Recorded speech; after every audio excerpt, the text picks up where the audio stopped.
All right, finishing off the stack that we started the other day. We're going to start off with Spawn Universe's title, Rat City. This one's picking up a little bit more. I was kind of, yeah, last couple issues just weren't pulling me in as much as I would like. But I was also forgetting what the whole storyline was. 'Cause this one, the characters aren't grabbing me. Erica Schultz and Zacarlos are working on this. The characters aren't reminding me who they are enough. I'm not feeling the characters enough to feel like I know who they are. I'm not every time I pick up an issue, I gotta get reacquainted with the different characters. This one does a good job of it this issue because we start by jumping many years back to Caltech in Pasadena, California, to see like a instructor and some people he's connected with, and it takes us more into the storyline about how the nanite uh, suit and the abilities and what they are working on. The scientist that was the main scientist that made the suit for the characters, and finding out that the company itself wants them to do more stuff and the scientist doesn't want to do it, but yet you got no choice because if you're stupid enough to sign up with a company to give them your idea and you sign paperwork that obviously is going to give them full control over anything you do, it's going to affect you if you end up trying to turn the tides and go against the company. While at the same time, when we jump to the future, we find out who survived, what happened from the past, what abilities and scientific discovery things they have control of now. And we get I don't want to show the imagery, so it'll give it, almost every page has people on it, they'll give it away, but Spawn has to deal with another character that's kind of losing her shit, and it's just not going well for Peter, and he's we kind of get introduced to Violator style Spawn characters in this one. We have a good battle scene between our Peter the Spawn character and some other characters throughout this world. Whether or not they're real or a dream or what's going on, you gotta read it to find out. But this one plays out way better. I was able to pick this up and be caught up to the storyline and not be sitting there confused like I was last issue or two, where I don't know, the characters just are not recognizable enough to make me grab the comic, and be like, "Ooh, I can't wait to see what's going on with the gang," like I am with this one. Beautiful wraparound cover. Kind of weird how they have this imagery thrown in with the shark imagery, but it does play out nicely to give you a little history background of our Redcoat character. Um, I bought it mainly because of the shark cover. I love that. We do find out something in this story that this cover kind of contradicts. Our characters apparently only have immortality as long as they're on the United States of America turf. Now, once you get in, they mention about one person that hopped in a ship and headed out into the Atlantic.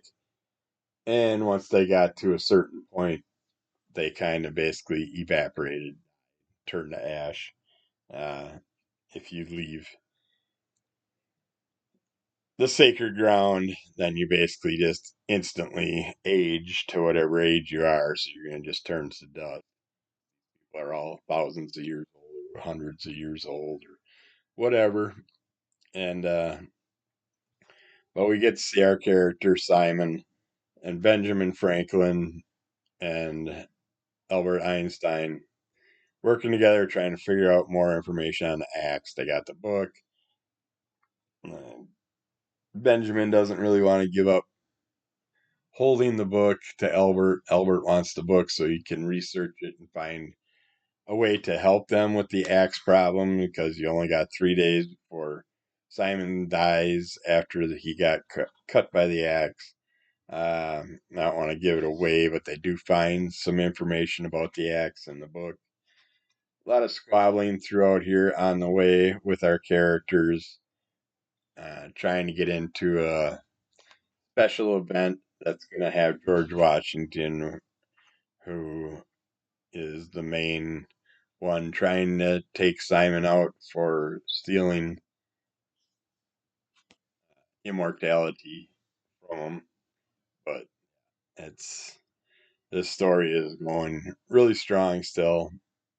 Lots of history in this issue of all our characters and stuff, falling back to it, and seeing friends from the past and enemies, how they're gonna fold out in the future, and what's gonna happen. But these are definitely staying strong. I love this run. So and that cover was just, I would have bought that even if I wasn't on the run. But Jeff Johns, Brian Hitch, Andrew Curry, Brad Anderson, and Rob Lay on that one. Then we're jumping over to an oldie but a goodie. You got Space Ark #1. The most fun you'll ever have without thinking. No time for Space Ark. Our goofy little characters in here, they're just trying their damnedest to complete a mission, and they're dealing with all kinds of issues along the way. In deep space, the USS Space Ark, heavy with crew, returns from a shakedown cruise after extensive refitting. They think they have all the time in the world, but there's no time for Space Ark. Yeah, this is enjoyable, but a little confusing. Someone's messaging me. All our different animal characters dealing with trying to survive, people attacking them. Lemmy's coming up to say hey. And while they're doing it, they're having to go through some space mined areas that are set up to trap our characters.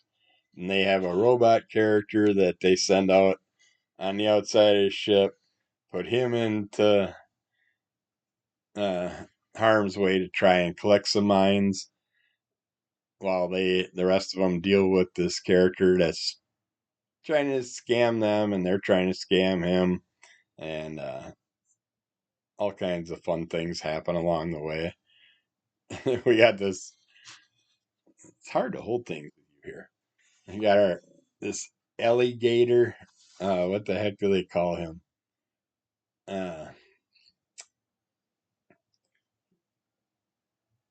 They make.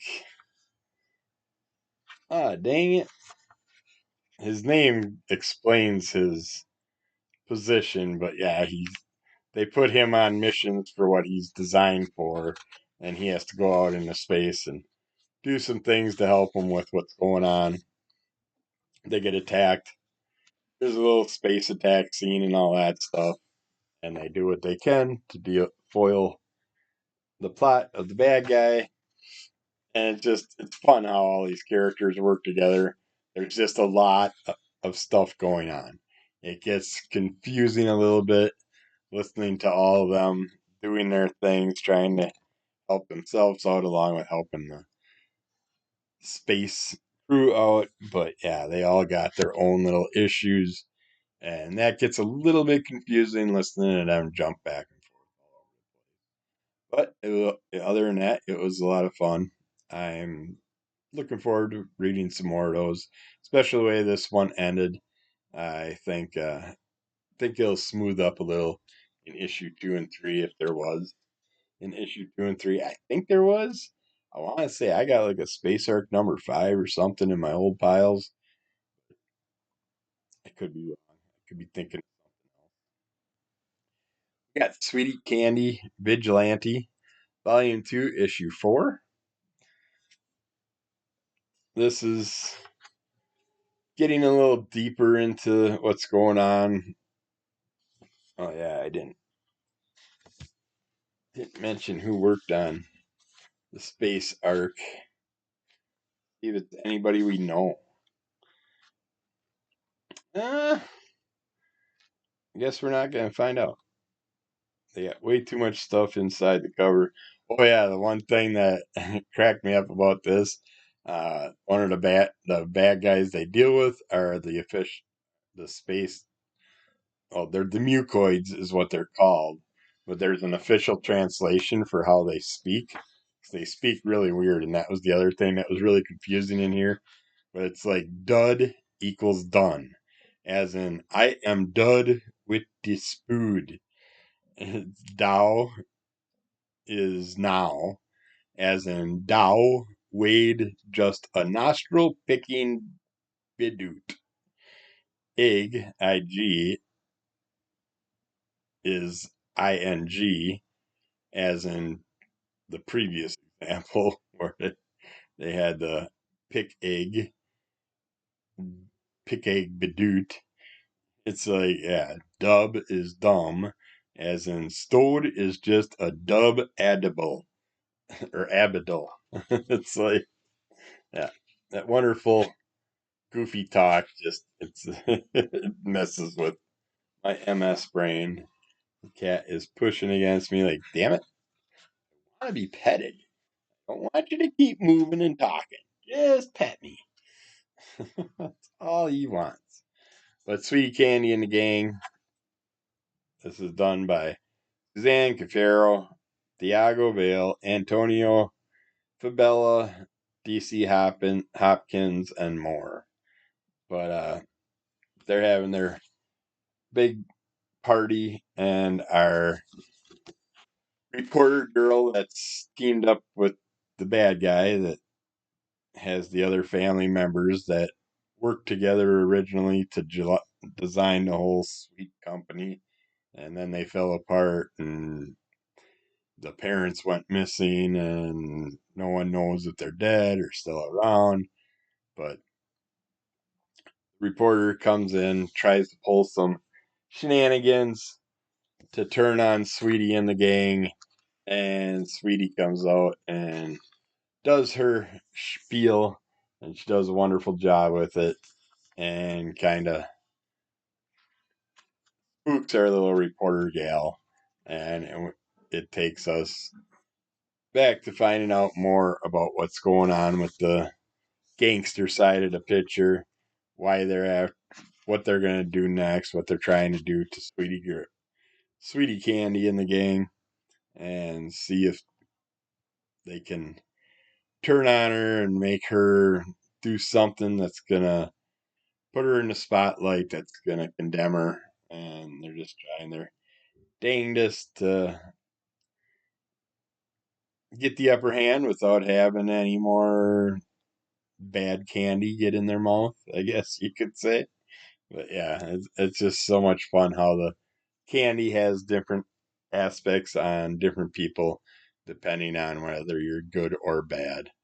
But yeah, this is a wonderful run if you're missing it. We're on volume 2 already. I hope that goes on for a while. That one I will definitely stick on, as I will always stick on Usagi Yojimbo. I will pick up anything by Usagi and Sakai, but still celebrating the 40 years. We got the Crow Part 5. I don't want to give away too much on this one. It basically, we're seeing where our bounty hunters are out looking for the Crow and his band of supposed thieves or bad guys or whatever.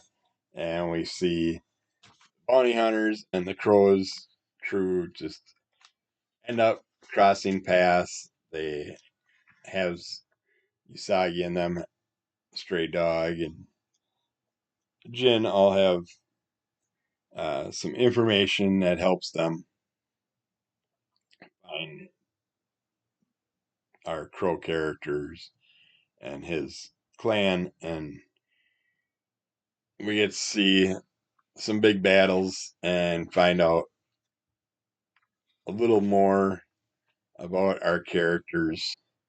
Uh, and there is a really good twist ending in this one that's gonna give us a lot more information about one of our characters. But it's hard to say too much without giving it away. But yeah, I really enjoyed this 5 issue run. It's all part of the Legacy run, which is this would be issue 279 in the Legacy run, but it's part 5 of the Crow story. I really like the Crow character. I want more. I want more history of that character and stuff like that. Uh, see what I can find and what they come out with in the future. But I'm also want to see if I can get a Stanza Kai piece of artwork done with Usagi and the Crow character with the crow in the background, or crows in the background. But yeah, that was that for that one.